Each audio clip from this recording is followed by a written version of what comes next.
Hello guys, welcome back to my channel दिल से mummy. आज मैं आप लोगों से बात करने आई हूँ बहुत ही इम्पोर्टेंट टॉपिक पे, जो हर पेरेंट्स के लिए, चाहे उनका बच्चा 1 साल का है, चाहे 1 महीने का है, चाहे 2 साल का है, सबके लिए वो टॉपिक उतना ही इम्पोर्टेंट है। आज हम बात करेंगे बच्चों के वैक्सीनेशन के बारे में। जैसे कि आप सब जानते हैं कि जो ओजोन लेयर है वो हमें प्रोटेक्ट करती है, हमारी अर्थ को प्रोटेक्ट करती है डिफरेंट रेडिएशन से, हार्मफुल रेडिएशन से। उसी तरह वैक्सीनेशन जो है बच्चों के लिए ओजोन लेयर के जैसे काम करती है, बच्चों को प्रोटेक्ट करती है बहुत सारी बीमारियों से। बच्चे को जो वैक्सीनेशन है जब वो बॉर्न होता है तब से लेके 12 साल तक लगते रहते हैं, लेकिन जो बॉर्न होने से लेके 2 साल तक का जो समय है वो एक ऐसा टाइम स्पैन है जिसमें बच्चे को बहुत फ्रीक्वेंटली वैक्सीनेशंस लगते हैं। लेकिन 2 साल के बाद जैसे जैसे बच्चा बड़ा होता जाता है, जो वैक्सीनेशन लगने का टाइम स्पैन है वो भी बढ़ता जाता है। सो गाइज, चलो आज मैं शेयर करती हूँ आपसे अपना पर्सनल एक्सपीरियंस वैक्सीनेशंस को लेके, और कुछ ऐसी बातें जो मेरे अकॉर्डिंग हर पेरेंट्स को पता होनी चाहिए। सो चलो शुरू करते हैं हम अपना वीडियो।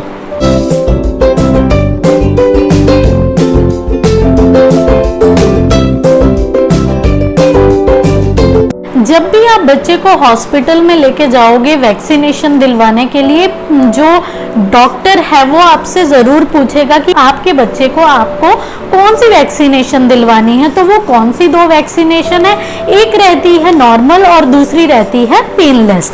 फ़र्क उनमें इतना है कि नॉर्मल वैक्सीनेशन है, अगर उसका प्राइस 2000 है तो पेनलेस का अराउंड 3500 रुपये होगा। कहा जाता है कि बच्चे को पेनलेस में बिल्कुल भी दर्द नहीं होता है, लेकिन हमने शौर्य को दोनों तरह की वैक्सीनेशन दिलवा के देखा है। पेनलेस में भी बच्चे को थोड़ा सा दर्द तो होता ही है वैक्सीनेशन लगने के बाद। सो आप अपने बच्चे के लिए कौन सी वैक्सीनेशन दे रहे हैं, आप चूज कर सकते हैं अपने बजट के अकॉर्डिंगली। और अगर आप नॉर्मल वैक्सीनेशन के थ्रू भी जाते हैं तो आप अपने बच्चे को आराम से ट्रीट कर सकते हैं। कहा जाता है कि बच्चे की अगर हम बर्फ से सेकाई करते हैं उसके एरिया पे जहाँ पे उसको इंजेक्शन लगा है, तो बच्चे को उस पेन से काफ़ी ज़्यादा रिलीफ मिलता है। सो मैं आपसे शेयर करती हूँ अपनी टेक्निक कि हम कैसे बर्फ से सेकाई करते हैं शौर्य की जब भी उसको वैक्सीनेशन लगता है, ताकि उसका जो पेन है वो कम हो जाए। चलो देखते हैं। बच्चे को वैक्सीनेशन लगवाने से पहले आप बर्फ़ ज़रूर अपने फ्रिज में जमा के जाइए, ताकि जब आप घर आए वैक्सीनेशन लगवाने के बाद आपके घर में जो बर्फ़ है वो अवेलेबल हो। और दूसरी बात जो आपको ध्यान रखनी है वो ये है कि बर्फ़ आपको बाउल में ही जमानी है।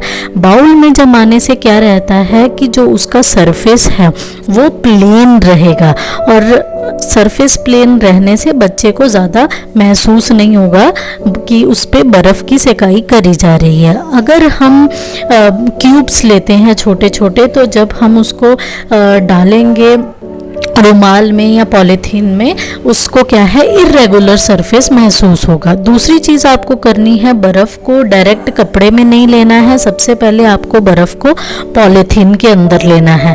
पॉलीथीन के अंदर रखने से क्या रहेगा कि जो बर्फ़ का पानी है वो बाहर नहीं आएगा, जो कपड़ा है जो हम उस पर आगे लगाएंगे वो गीला नहीं रहेगा। सो आपको बर्फ़ को सबसे पहले पॉलीथीन के अंदर डालना है।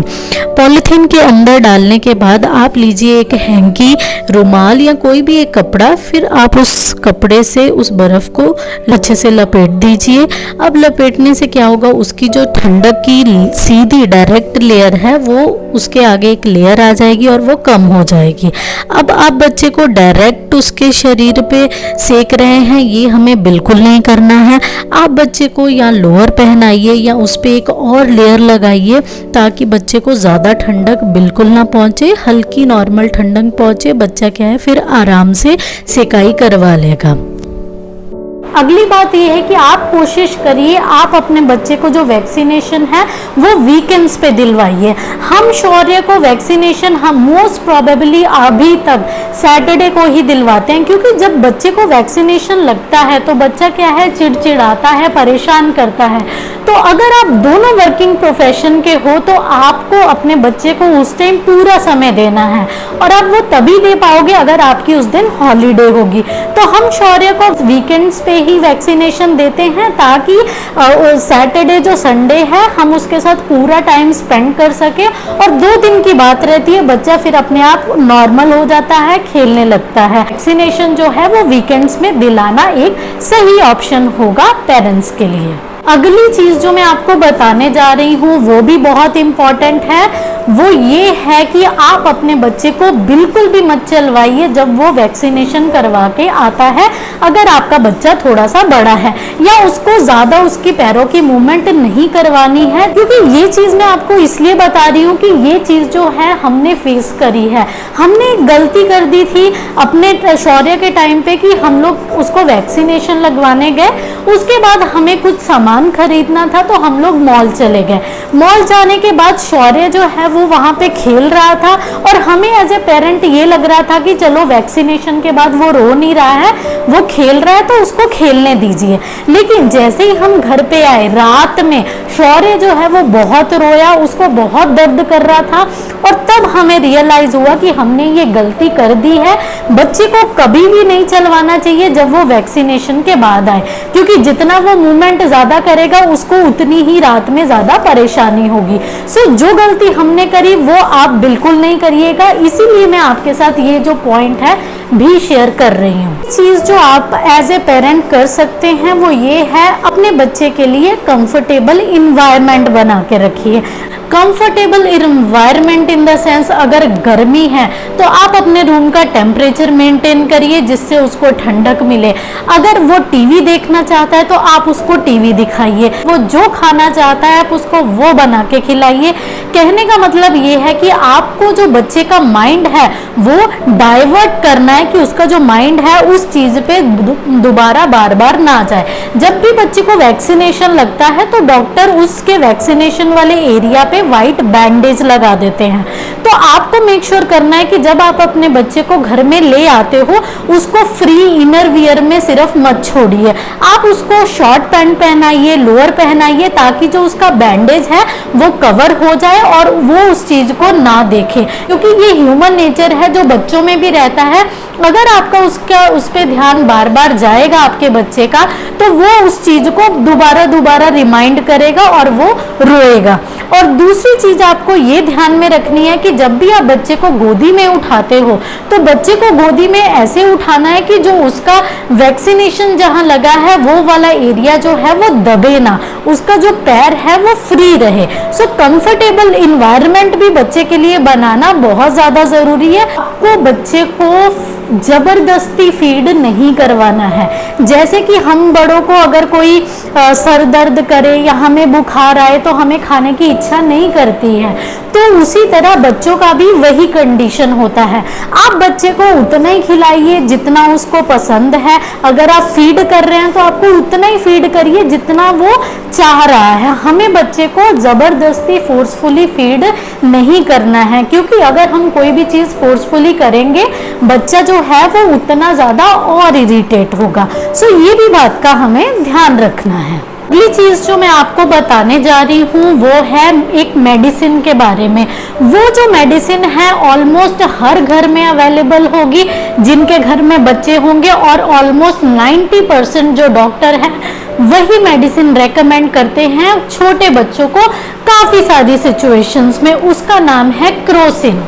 क्रोसिन जो है वो बच्चों के लिए 2 चीज़ों में काम आती है, एक जब बच्चे को बुखार आए और दूसरा जब बच्चे को पेन हो रही हो। और आपको पता है जब बच्चे को वैक्सीनेशन लगता है तो बच्चे को पेन भी होता है और बच्चे को बुखार भी आता है कई वैक्सीनेशंस में। सो आपको मेक श्योर करना है कि आपके घर में क्रोसिन अवेलेबल हो, लेकिन बच्चे जो हैं वो सेंसिटिव रहते हैं हर चीज़ को लेके। सो हमें ये जो मेडिकेशन है बच्चे को कितनी देनी है, कितनी बार दिन में देनी है, वो आपको आपके डॉक्टर से रेकमेंड करके ही देनी है। आजकल बहुत सारी गवर्नमेंट फैसिलिटीज़ भी मिल रही हैं और जो बढ़ावा दे रही हैं कि पेरेंट्स जो हैं, ऑलमोस्ट सारे पेरेंट्स जो हैं वो अपने बच्चे को सही टाइम पे सारी वैक्सीनेशंस दें। कुछ फैसिलिटीज़ जो मैंने सुन रखी हैं वो है जैसे आंगनवाड़ी हो गई। जो बच्चे गवर्नमेंट हॉस्पिटल्स में जिनका बर्थ होता है उनको ये प्लस पॉइंट मिलता है कि उनके लिए बहुत सारी वैक्सीनेशन फ्री ऑफ कॉस्ट रहती हैं। अगर आप लोगों के भी एरिया में ऐसी कुछ फैसिलिटीज़ हैं तो आप बेझिझक जाके उन फैसिलिटीज़ को यूज़ कर सकते हैं, क्योंकि वैक्सीनेशंस में कुछ समय नहीं लगता है, लेकिन बस फ़र्क इतना रहता है प्राइवेट हॉस्पिटल में आप आज चले जाओ, आप अपना काम करवा के आ जाते हो, और गवर्नमेंट हॉस्पिटल्स में आपको उनकी प्रोसेस फॉलो करने में थोड़ा सा समय लगता है। लेकिन अगर आपको बजट फ्रेंडली जाना है तो आप उन फैसिलिटीज़ के साथ जा सकते हैं। सो गाइज, ये रहा मेरा पर्सनल एक्सपीरियंस, मेरी कुछ बातें वैक्सीनेशन को लेके। होप सो कुछ बातें मेरी जो हैं वो आप लोगों के काम आई हो, और मैं हर पेरेंट्स से ये रिक्वेस्ट ज़रूर करूँगी कि आप अपने बच्चे को सही टाइम पे वैक्सीनेशन सारी ज़रूर दें, क्योंकि हम देख रहे हैं कि आजकल का जो इन्वायरमेंट है उसमें कौन सी बीमारी कब आ जाए हमें नहीं पता चलेगा।